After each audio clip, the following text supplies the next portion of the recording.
All right, welcome to Witchpolice Radio. I am here with a guest who has been on the podcast before, but it's been like a really long time. I think it was 2014 the last time you were on the show. And obviously, before we get into who you are, I mean, you've done a lot of music in that time.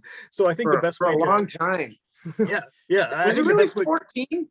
yeah, 14, yeah, 14. It's For some ridiculous. reason, it feels longer ago than that. But then again, we have that void last like 2.5 years. So Yeah, I that's don't know. messed with everybody's everything for sure. Yeah, So time feels relevant. time doesn't exist. Yeah, there's no such thing as time. Before we to get this started off properly, I think the best way to do it is if you want to introduce yourself and give a bit of background about what you do as a musician. I think a lot of people, especially here in Winnipeg, are familiar with your band, but let's hear you introduce yourself and sort of explain what your sound is and what you do. Well, I'm Jesse from the band Can Mode. We've been doing the thing for going on 23 years here in Winnipeg and around the world. My brother and I formed the band in 1999, and we've been making a mess of everything ever since. Our whole existence revolves around music because now our day jobs, we run MKM management services where we do business management for bands that are considerably more popular than ours.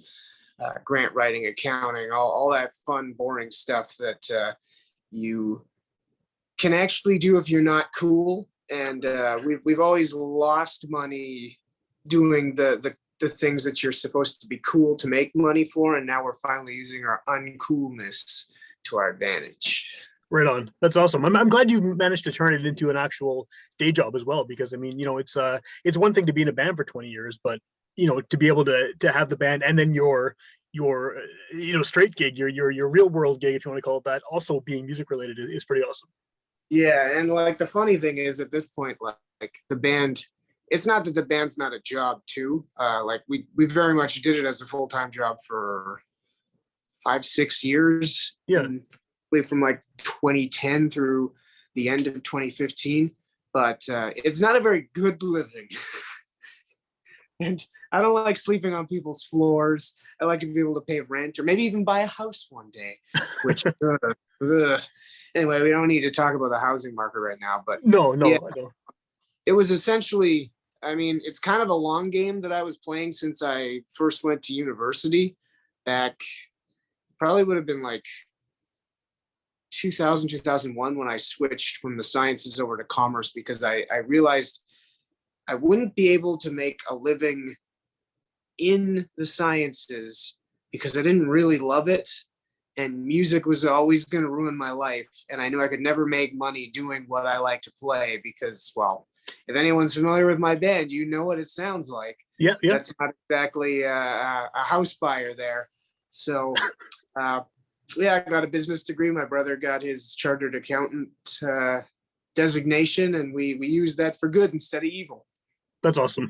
So I guess, I mean, I think that's almost a whole other podcast on its own, the idea of being accountants in music, which it sounds funny on the surface, but it makes a lot of sense as a career path. But the reason we're doing this now and catching up after all this time is because you have a new record coming out that you just announced the other day, a few days before we did this call. So this is your first album since what, 2018, 19?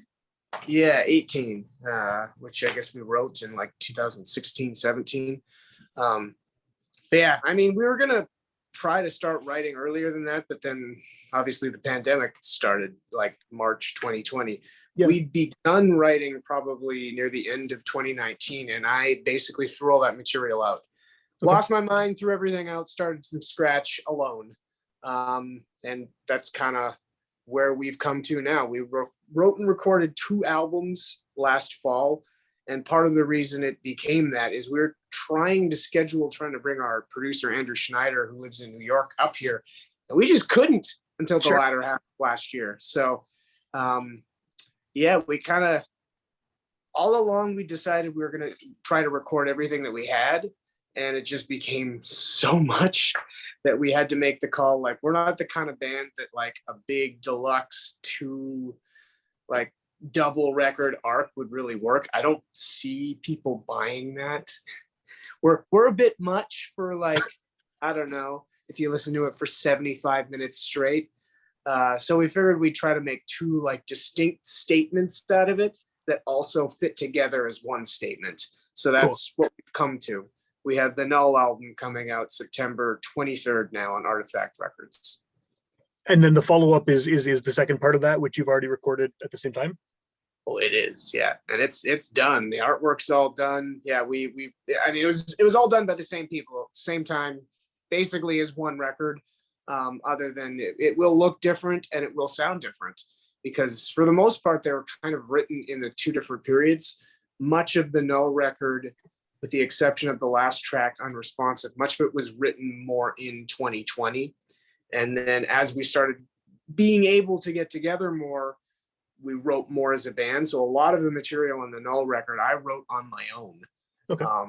And I played all the instruments and then taught everyone else them. And then for the most part, it's how I wrote it, other than Shane can completely dunk on me as a drummer because I'm not a drummer.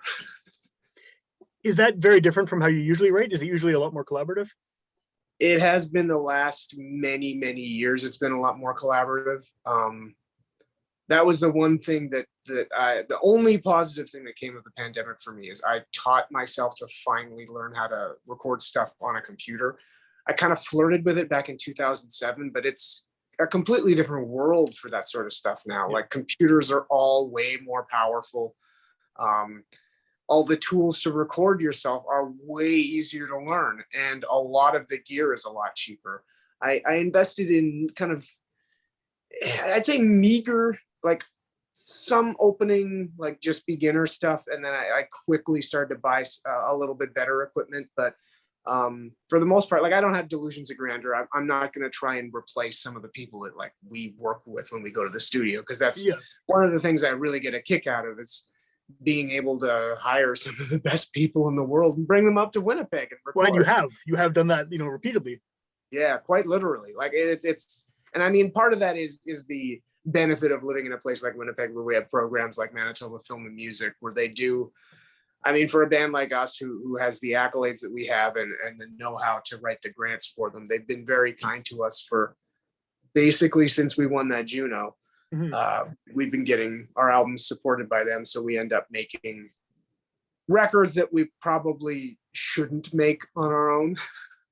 It kind of just takes our budget and doubles it. So it's we've been very fortunate. And granted, part of the reason it is so expensive is because to work with these people, we have to bring them to Winnipeg to do it. And generally speaking, if you work with them in the US where they're at home, it's cheap. But anyway, regardless, we've got to work with some of the best people in our genre, period. So it's been very, very cool. And I'd like to continue doing that. So, but anyway, I kind of went on a tangent there. I learned how to demo stuff on a computer, which has allowed me to experiment a lot more with our songwriting, more so than I've ever been able to in the past. Because a lot of the time I'd have these crazy ideas, but because I didn't play the instruments or have the gear, we would have to try and wing it in the studio, and I'd bring people in and we try the things out, and it's like, yeah, that doesn't really work.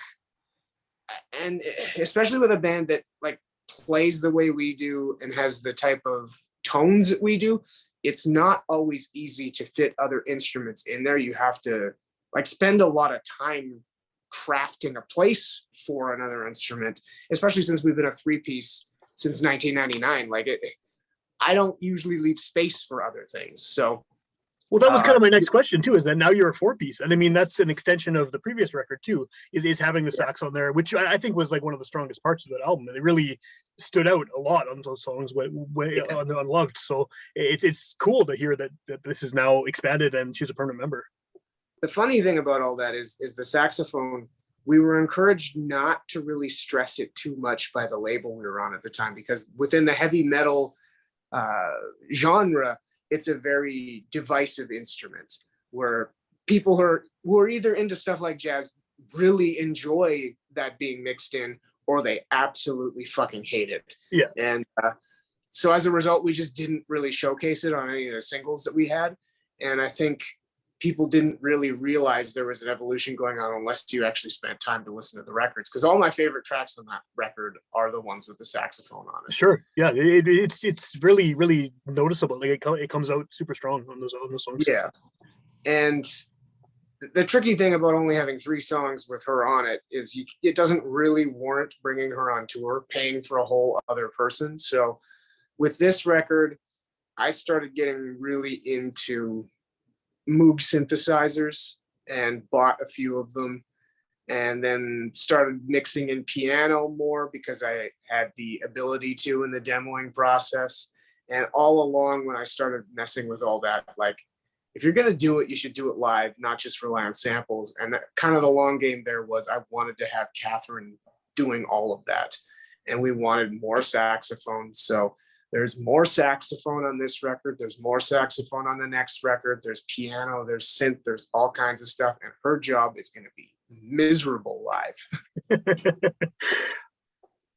How is she going to work that? I mean, you have Catherine in the band now, which is awesome, but how does that work for the old stuff? Like if you're on tour and you're going to be playing, something from 3 albums back, does it get retrofitted to add synth or sax or piano? That's what we've actually just begun the last like 2-3 weeks. We've started to have sessions where Shane and I get together at my place and we figure out synth and saxophone parts for all the old stuff, if it'll fit, which synthesizer's a little easier, especially on some of the songs that we have kind of as regulars in our sets.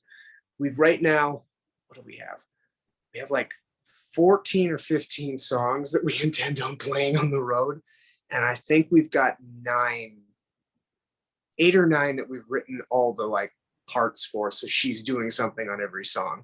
That's cool. So we've just got a few more off of Entrench and Loved to write some synth to make it so she's not just standing there. But it's some of these like songs like Blessed are going to be wild. I'm really excited for people to see that. Does having the synth there, does that make your job easier at all? I mean, because you're singing and playing guitar, does it change kind of what you're playing, or are you still doing everything exactly the same? I'm still doing everything the same. It's just going to make things sound gigantic. It's going to sound like the sun is falling into the earth on some tracks. Cool. I'm all for that. That'll be fun. Yeah. Well, it's interesting you said the sax being divisive, because I mean, I totally get how it is, but it also seems like a lot of people who are into really aggressive, really kind of extreme music would also be into, like avant-garde jazz and free jazz and stuff that's really noisy and discordant in itself. It's just a different way, right?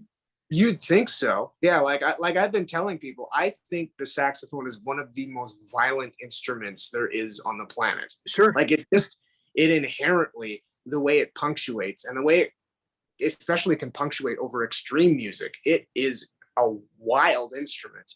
And I guess I wanted to start incorporating it because when we started writing Loved, I was listening to way more jazz than anything else. And I've kind of continued that while mixing in, I mean, there's a lot of really good death metal and even like noise. I don't even want to say hardcore, but kind of a lot of really cool noisy things going on right now. And it's blending all the things that I love right now into our music. So and actually we're using the saxophone for more than just a violent noise tool too. Trying to think if that's more so on the next record or if it's on this one. Well, it's going to be hard to remember if you've recorded it all in one kind of big chunk. Yeah, that's going to be yeah. You don't want to give any spoilers about the future record when this one's not even out yet. I mean, I can kind of tell people that like the first record is very much reflecting kind of the feeling we all had as the pandemic was first starting, like just this frantic, crazed, scared, kind of just all over the place. You don't know what to think of what's happening. And then it was just followed for me by great sadness. And that's the next record. Okay. Is there, I mean, I've been talking about the pandemic kind of like twice a week straight for the past 2.5 years doing this show. And then like on my day job, talking about it constantly as well. I'm sick of talking about it, but what yeah. I mean, aside from the obvious, how has that affected you guys as a band? Because I mean, I think that it's not that unreasonable that you take usually a few years between records. Anyway, this has obviously drastically affected your ability to get together and things like that. But did it really derail anything, or did it just kind of push things a little farther back? we were intending to do a bunch of touring in 2020, so it completely derailed that, and it pushed back the writing process more. Yeah, really, I feel like it killed some of the momentum we were starting to get too. We're starting to get some pretty decent tour offers again after quite a few years of not getting tour offers. And it seems like when the pandemic hit and the whole industry got like the pause button pressed on, no one's come back to ask us. And that's annoying to me because we have new stuff we want to promote and we'd love to do some cool tours. And instead we're left kind of going like, well, guess we got to do something ourselves because I'm not going to sit at home. Yeah. A lot of people our age, if they didn't become like a cool band that is in high demand, they're all kind of playing the, well, we're just going to sit at home and wait for only good offers. And we've never really been that band who sits and waits for good offers because we don't get them when we do that. So right. We're going to get out and pound the pavement a bit in the fall. Hopefully it all comes together. I mean, I'm working on it. We got to promote this record. So I don't want it to just kind of get released like a wet fart. It's got to be a nice big airy fart that drifts. Yeah.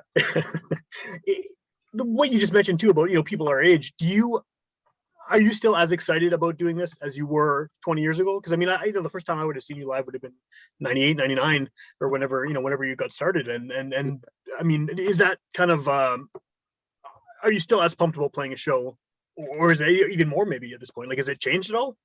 No, I'm not. I'm kind of hoping that we'll be able to find a new balance with this new material and new lineup that I actually will be excited about playing shows. Honestly, the last bunch of years playing shows have not been very much fun for me. It's, I don't know, it's that old, there's like memes and sayings about it. If you want to ruin something, become a professional at it. Touring as professional musicians and doing it for as long as we did kind of ruined playing shows for me. It's just, It's stressful and not fun. And I put an awful lot of pressure on myself. And I think part of that is the stage show we have been putting on hurts also. And even just when we were filming the music videos for this album cycle, I re-injured myself, an injury that I incurred in 2015 while touring on our Success record, and I haven't really been able to like exercise ever since because my hip hurts so much. So I've been acknowledging that I need to change the way I approach things on stage for a number of years, but because we haven't been able to practice, I just kind of went back to old habits because I mean they die hard, and when you don't practice for things or train for it, you do what comes naturally, and what comes naturally is hurting my body. Well, I feel like having seen you live at various points over the years too, I feel like people would not necessarily want to see a show where you're all just sitting on chairs playing calmly, right? I mean the vibe of it is part of the experience, I think, right? And we very much, I don't think we'll ever become like a sitting on chairs band, but some of the stuff I've done to my neck, like I know I've done permanent damage and I can't swing it around like that anymore because I'll get chronic headaches and it's a mess. So I gotta figure something out. I mean, there are other ways to be engaging and intimidating and blah, blah, blah, blah, blah, and make the image of the music fit the sound of the music. But I got to stop hurting myself so it actually is fun to do again, because I don't know, the concept of going on tour if you're not having fun on stage, as we'll still do it because like I like traveling and going to cool restaurants and meeting all the people who like all the same stuff as we do all over the world, because that never, like even the last tour cycle we did, I was trying to collect craft beer through the States as we toured, and people just give you stuff because they like your band a lot. And I don't know, I totally get where they're coming from with that sort of thing, because when you like someone's music, and especially in the age of social media where you kind of get a piece of their personality through it, and so many of the people in this community end up being really cool people who like a lot of the same stuff as you, like you essentially make friends everywhere. And what do you want to do with your friends? You want to share cool shit with your friends. And that's what they do with us when we come through town. And that sort of stuff is just very humbling. And I mean, that for me is part of the meaning of life for touring, is meeting these people, getting to eat the food that they like, drink the beer that they like, hopefully get some coffee next time. That's why I like traveling. I like experiencing all those things that make life worth living. And that's honestly, that's what I'm looking forward to about getting back on the road. It's just that's all cool. that stuff. Yeah, all the stuff. That's better than sleeping on the floor part. Obviously, is not the fun part, but the food and the meeting people and everything for sure. I can see that being worth the physical injuries and discomfort and all that stuff. And it is. I mean, traveling in a van with your bandmates, as long as you don't hate them. And at this point, like, why the hell would we? We've been in a band for this long. We wouldn't be in a band if we didn't like our bandmates. Like, that's part of it for us too. With this is just. And like, we have a bassist who doesn't even live here. The reason he's in the band is because he's our good friend, and we like spending time with him, and we like collaborating and making music with him. So it's nice to like spend time with your friends in a van, living like deranged hobos. At this point, you have the one music video that just came out for the first single from the record. Where can people hear that? Where can people hear the song? I know that the song is also out on the various ways people consume music these days.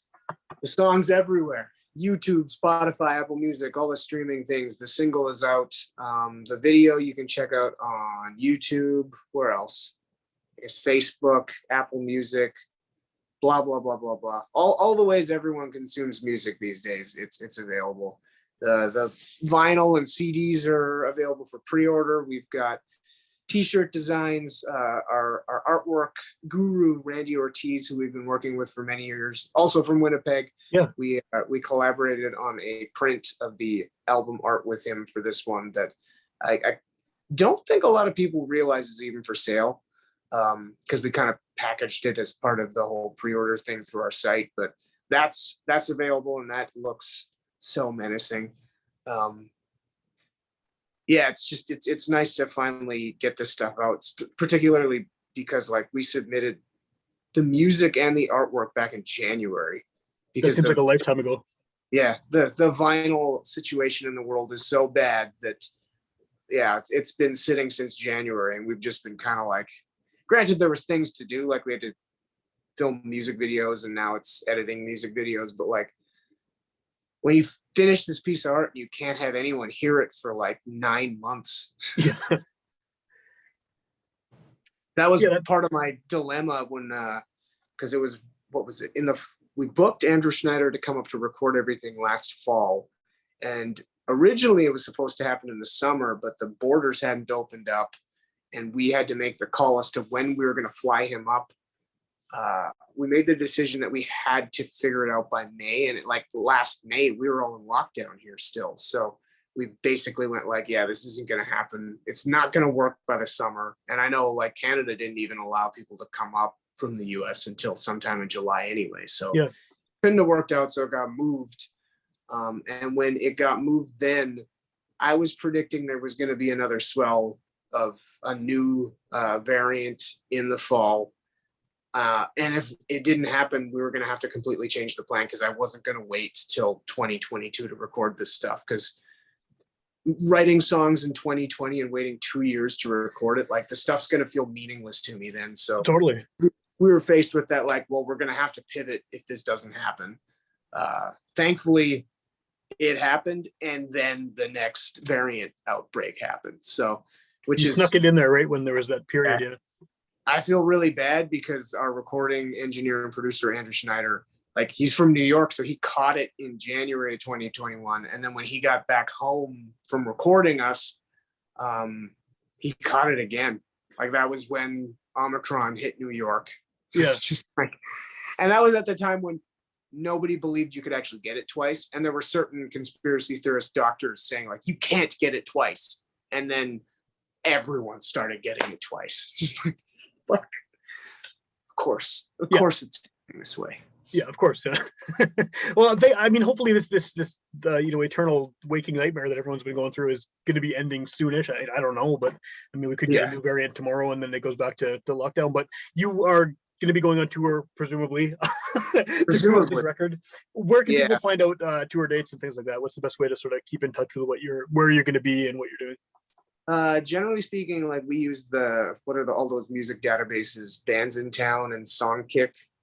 I think Songkick. Yeah, they're like the two main ones that kind of populates Spotify and Yeah. Bandcamp. What else do they do? All kinds of shit. Anyway, if you follow any of those, you'll be able to figure out what's happening. When do you ballpark this will come out? Because I could talk about some of the dates Sooner rather than later. I do 2 a week now, and my backlog of episodes while I was sick with COVID pretty much evaporated. So they come out within like a week and a half or 2 weeks of recording now. Okay, well, we're releasing the first dates on the 24th of June. So if it comes out after that, They'll already be out there. We're starting 4 dates in Canada with a Winnipeg, Saskatoon, Calgary, Edmonton with Vile Creature and Mares of Thrace to kind of launch the record. The first show in 3 years being right here in Winnipeg at the Goodwill. So that'll be hopefully a lot of fun. And then we're supposed to be going to the States for 3 weeks in October and November, which I don't know where all that's at, but I do know that we're playing No Coast Festival in Dallas, which is like a noise rock festival. So Very that cool. should be fun. Awesome.